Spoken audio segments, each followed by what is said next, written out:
A little over 30 years ago, the Black Album was released by Metallica, and the wah pedal made its first appearance under Kirk Hammett's foot. Rock history changed forever that day. So the first thing to know about the Black Album is it's not called the Black Album.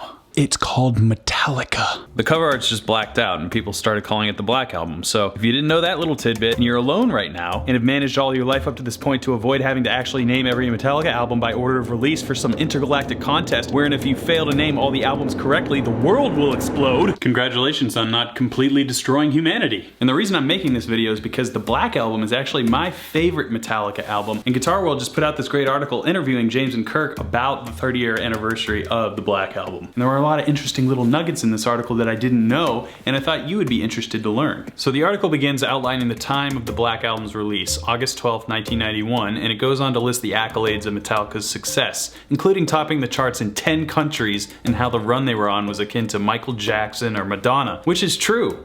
They were huge. They still are huge. Metallica in the 90s is basically like if you rolled up Justin Bieber, Taylor Swift, Beyonce, and Drake into one glorious metal pop culture machine. I mean, think about the singles on the Black Album.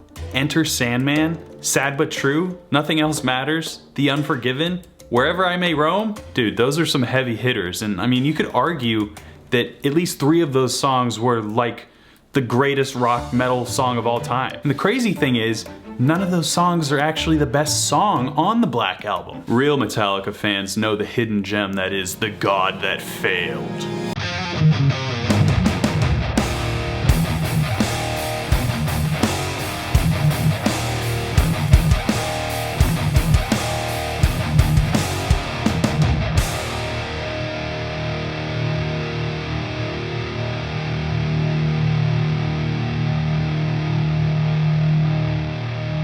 I mean, that might be the sickest riff in the history of the universe. The article goes on to indicate everyone with a pulse was at least aware of Metallica after the success of the Black Album. And a little side note, I thought it was pretty funny. My pal Rick Beato had a guitar summit on his YouTube channel where he had Tosin Abasi, Tim Henson, and Misha Mansour talking about all things guitar, and Metallica came up, specifically the Black Album, and Tim Henson had never heard it before. Did Metallica do that on the Black Album though? I don't think so. I don't think so either. I've never heard it. Never heard the Black Album. But it just goes to show, it is wild to think that Metallica is not ingrained in every musician's DNA, whether they realize it or not. Metallica is really just that special. Now, the meat of the article is an interview with James and Kirk, and there were plenty of interesting nuggets I was excited to learn, like the fact that Kirk Hammett never actually used a wah pedal to write his solos. He only brought it into a session after the solos were written, which to me is totally backwards to how I use a wah pedal. I'll have it on the floor and then I'll step on it for inspiration, and then that becomes the part. It made me wonder,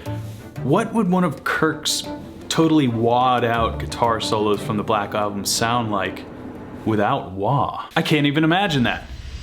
Wait, yes I can.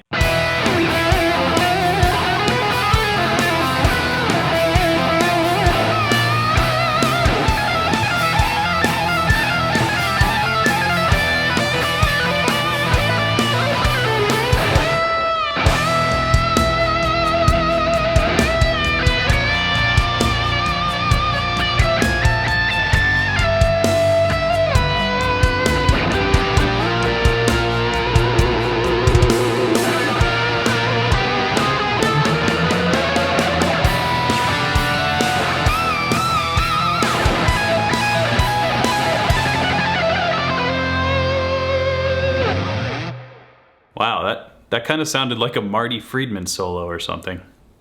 Sweet. Now the reason I love the Black Album, aside from the amazing songwriting, is the way the album sounds. Let me explain particularly how much I enjoy the sound of the Black Album.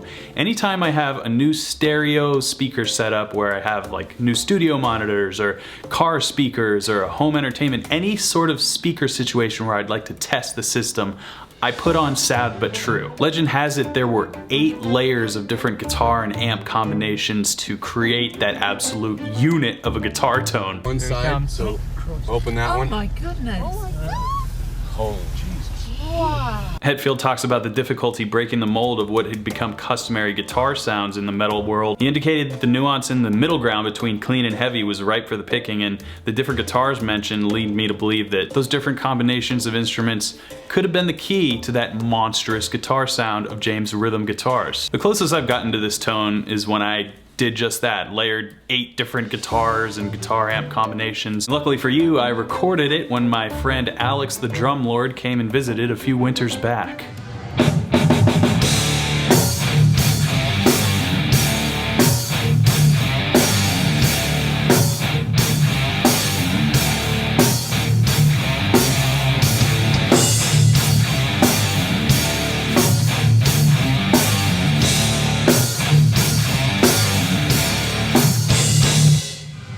Well, excuse me, I may need to change my underpants after that one.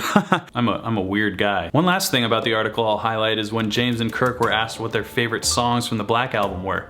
James mentioned 2, Wherever I May Roam and The Unforgiven, and Kirk singled out Of Wolf and Man, which, you know, interesting. Anyway, the article was great. I highly recommend reading it, and I'm gonna go blast the Black Album now. See you later. Till then, keep shredding.